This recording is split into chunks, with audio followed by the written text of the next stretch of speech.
नमस्कार किसान भाइयों। सभी किसान भाइयों का प्याज मंडी भाव यूट्यूब चैनल पर स्वागत है। मैं अजय प्रसाद आज के इस वीडियो में बात करने जा रहा हूं कि इस समय नेपाल, बांग्लादेश में प्याज कितनी मात्रा में निर्यात किया जा रहा है और आगे प्याज के भाव में क्या पोजीशन बन सकती है। किसान भाइयों को प्याज धीरे धीरे करके क्यों बेचना चाहिए और आगे रेट बढ़ने के कितने आसार हैं, पूरी चर्चा आज के इस वीडियो में करेंगे।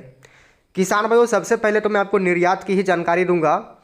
इस समय नेपाल हो या फिर बांग्लादेश हो, नेपाल में इस समय भारी कमी प्याज में देखी जा रही है, जिसके कारण वहाँ के जो व्यापारी हैं, जो भी प्याज संबंधित कारोबार करने वाले हैं, वो पूरी तरह से घबरा चुके हैं, क्योंकि एक संग प्याज की कीमतों में डबल भाव हो जाना ये बहुत बड़ी बात है। किसान भाइयों, नेपाल में पिछले दिनों 50-60 रुपये किलो प्याज बिक रही थी, लेकिन अचानक से प्याज ना मिलने के कारण, क्योंकि भारत ने 40% एक्सपोर्ट ड्यूटी लगा दिया था, जिसके बाद पूरी तरह से आयात नेपाल ने बंद कर दी थी, क्योंकि उन्हें टैक्स काफ़ी महंगा देना पड़ रहा था। लेकिन नेपाल में प्याज की भारी कमी हो गई और भाव 100 रुपये किलो पहुँच गए, जिससे कि पूरे नेपाल में हाहाकार मच गया। और उसके बाद फिर नेपाल ने सोचा कि हम 40% एक्सपोर्ट ड्यूटी दे के भी हमें प्याज खरीदना पड़ेगा। फिर जो नेपाल की सरकार है, उसने भारत सरकार से रिक्वेस्ट की कि हमने आपके टमाटर के भाव को कम किया है अपने देश से निर्यात करके, तो आपका भी फर्ज बनता है कि आप हमारे लिए कुछ करें।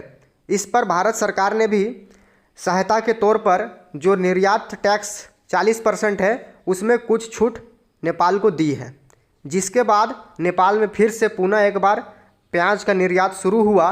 तब जाके भाव वहाँ लगभग 75 से 80 रुपये किलो पर आ गए। यानी किसान भाइयों, आप सोच सकते हैं, भारत एक ऐसा देश है जिस देश का प्याज नेपाल, बांग्लादेश नहीं, कुल 25 से 30 देशों को निर्यात किया जाता है। यानी हम अपने देशों का सिर्फ पेट नहीं भर रहे हैं, बाकी बहुत सारे देशों का पेट भर रहे हैं। तो इस चीज़ को सरकार को नहीं भूलनी चाहिए थी। इस बार कहीं ना कहीं किसानों के पास मौका आया था कि प्याज का अच्छा भाव लेने का। जो पिछले 2-3 सालों से किसानों को नुकसान हुआ है, उस नुकसान की भरपाई करने का बहुत ही बढ़िया मौका मिला था, लेकिन ऐन वक्त पर सरकार ने अपनी चुनावी गेम खेल दिया।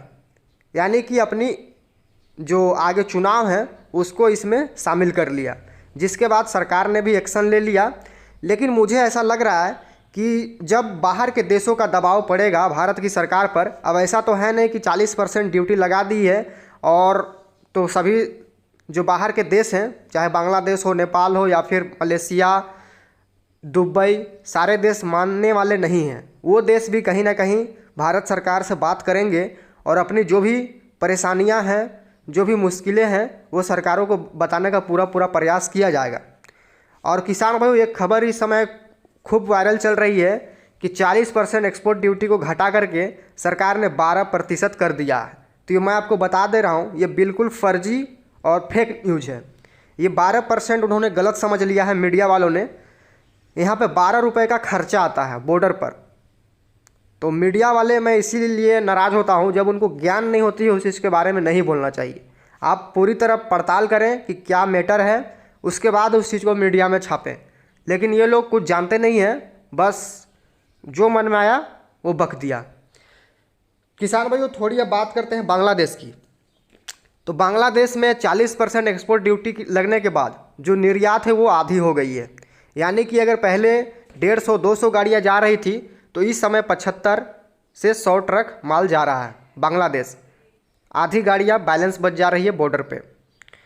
अगर मैं कल की बात करूं, तो कल महदीपुर बॉर्डर से लगभग 45 ट्रक प्याज का निर्यात किया गया और गोजदांगा बॉर्डर से 60 ट्रक, यानी कुल 105 ट्रक कल बांग्लादेश को प्याज निर्यात किया गया है। और कुछ ट्रक बैलेंस भी रह जाती है, 50-60 ट्रक। किसान भाइयों, अगर भाव के बारे में बात कर लूँ, तो जो महाराष्ट्र का मीडियम मोटा प्याज है वो 39 रुपये से लेकर 42 रुपये किलो बिका है बांग्लादेश में, जो नासिक से पहुंच रहा है, पूना से। बाकी जो गोल्टा गोल्टी साइज़ का प्याज है वो 38 से लेकर 45 रुपये किलो बिकी है भारतीय मुद्रा के हिसाब से। और जो एमपी का प्याज है वो 35 रुपये से लेकर 40 रुपये किलो बिका है। मैं आपकी जानकारी के लिए बता दूं कि बांग्लादेश में जो सबसे ज़्यादा जो प्याज का निर्यात होता है वो होता है गोल्टा गोल्टी साइज, और गोल्टा गोल्टी साइज उनको भारत के अलावा अन्य देशों में काफ़ी कम मिलेगा, चाहे पाकिस्तान हो, मिस्र हो, तुर्की हो। इसलिए बांग्लादेश हमारे देश से प्याज का आयात करते रहेगा, क्यों ना ही 40% ड्यूटी लगा हो, क्योंकि उसे अन्य देशों से इतना प्याज नहीं मिल पाएगा। किसान भाइयों, दुबई मात्र 3 टन प्याज उसे दे रहा है, मात्र 3 टन। 3 टन कितनी होती है सभी को पता है, 3000 किलो। तो आप सोच सकते हैं इतना आसान नहीं है कि बांग्लादेश हमें छोड़कर अन्य देशों से करार कर लेगा। उसने 9 देशों से भले ही करार कर लिया है, लेकिन बांग्लादेश को जो पूर्ति करेगा वो भारत देश ही है। तो बिल्कुल भी किसानों को घबराने की आवश्यकता नहीं है। मैं ये सब जानकारियाँ किसानों को इसलिए दे रहा हूँ ताकि किसानों के अंदर जो घबराहट और जो डर का माहौल बना हुआ है उसको पूरी तरीके से ख़त्म करना। किसान भाइयों, जो ड्यूटी लगी है, अब अगर सरकार ने लगा ही दी है तो अब उसे हमें इग्नोर करना पड़ेगा और हमें अपने हिसाब से चलना पड़ेगा, क्योंकि हमने आंदोलन कर लिया, हड़ताल कर लिया, सरकार ने नहीं सुना। लेकिन आने वाले चुनाव में तो हम सरकार को बताएंगे कि किसान क्या चीज़ होती है, वो तो सरकार को भी पता लग पड़ेगी। लेकिन अब ज़्यादा घबराने की आवश्यकता नहीं है। कल इंदौर की मंडी हो, शाजापुर की मंडी हो, मतलब एमपी की अधिकतर मंडियों में कल तेज़ी रही है 1 से 2 रुपये की। और किसान भाइयों, इसे हम तेज़ी नहीं कहेंगे, इसे हम सुधार कहेंगे। जो 1-2 रुपये डाउन हुई थी वो मंडियों में सुधार हुआ है, क्योंकि कुछ लोग तेज़ी के चक्कर में सरकार के भी कान खड़े हो जाते हैं और सरकार बहुत कुछ एक्शन ले लेती है। इसलिए ज़्यादा तेज़ी का लालच हमें नहीं करना है। सुधार हुआ है मंडियों में 1 से 2 रुपये का, चाहे इंदौर की मंडी हो या फिर शाजापुर की मंडी हो। लेकिन कल रतलाम की मंडी में 1 से 2 रुपये की नरमी भी रही, क्योंकि आवकों की भरमार रही। लगभग 1100 साढ़े 1100 प्लस वाहन थे, जिसके कारण भावों में नरमी रही, लेकिन लेवाली ज़बरदस्त। इस चीज़ से आप ये समझें कि प्याज की डिमांड भरपूर है, बस हमें आवकें कंट्रोल करके चलनी है। अगर आवक कंट्रोल करके किसान चलेंगे तो प्याज के भावों में 1-1 रुपये का भी अगर सुधार होता है तो किसानों के लिए आगे चलकर बहुत बड़ा फ़ायदा दे सकती है। बस हमें घबराना नहीं है। रही बात नेफेड और एनसीसीएफ की, तो किसान भाइयों, ये सिर्फ बाज़ार के माहौल को ख़राब करने के लिए मंडी में प्याज आता है। यहाँ से आज़ादपुर की मंडी में लगभग 20-25 गाड़ी एनसीसीएफ और नेफेड का प्याज पहुँच रहा है, और बेंगलोर मंडी हो गई, तेलंगाना, इन मंडियों में भी 10-15 गाड़ी पहुँच रही है नेफेड और एनसीसीएफ की। और ये जो अपना रेट रखते हैं वो अन्य मंडियों के मुकाबले कम रखते हैं, 2 से 3 रुपये, ताकि इनका माल आसानी से बिक जाए और मंडी का माहौल भी ख़राब किया जाए। इस समय आज़ादपुर की मंडी का माहौल नेफेड और एनसीसीएफ की प्याज ने ही किया है, वरना मंडियों में अच्छी डिमांड थी और रेटों में भी सुधार देखने को मिलता। लेकिन सरकार कहीं ना कहीं किसानों से ही प्याज खरीदती है और बाद में किसानों को ही मोहरा बनाकर उनसे खेल खेलती है। वो तो आगे आने वाले वक्त में ही पता पड़ेगा कि किसानों के साथ मजाक क्या चीज़ होता है। अब मेरी सभी किसान भाइयों से बस एक ही रिक्वेस्ट है कि बिक्री को कंट्रोल करके धीरे धीरे करें। अगस्त का ये जो महीना है वो लगभग ख़त्म होने कगार पर है। अब सितंबर और अक्टूबर, ये 2 महीना कहीं ना कहीं प्याज किसानों के लिए काफ़ी अतिपूर्ण महत्वपूर्ण महीने होने वाले हैं, क्योंकि अगर इन 2 महीनों में किसानों का घाटा पूरा होता है तो किसान भाई कहीं ना कहीं प्याज की खेती को अच्छे तरीके से और उन्नत तरीके से करेंगे।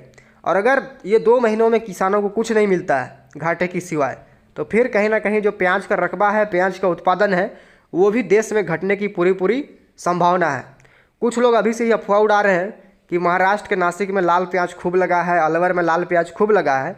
तो किसान भाई, ये सिर्फ डर और घबराहट का माहौल बनाया जाता है इन खबरों से। ना राजस्थान में बारिश हो रही है, ना महाराष्ट्र के नासिक में बारिश हो रही है, सभी जगह सूखे के हालात हैं। बारिश की कमी की वजह से प्याज काफ़ी कम लग रहा है, इसलिए घबराने की कोई आवश्यकता नहीं है। धीरे धीरे करके ही अपने प्याज को मंडियों तक पहुंचाएं, ताकि आपको एक अच्छा भाव मिल सके और आगे आपको किसी भी दिक्कत परेशानी का सामना ना करना पड़े।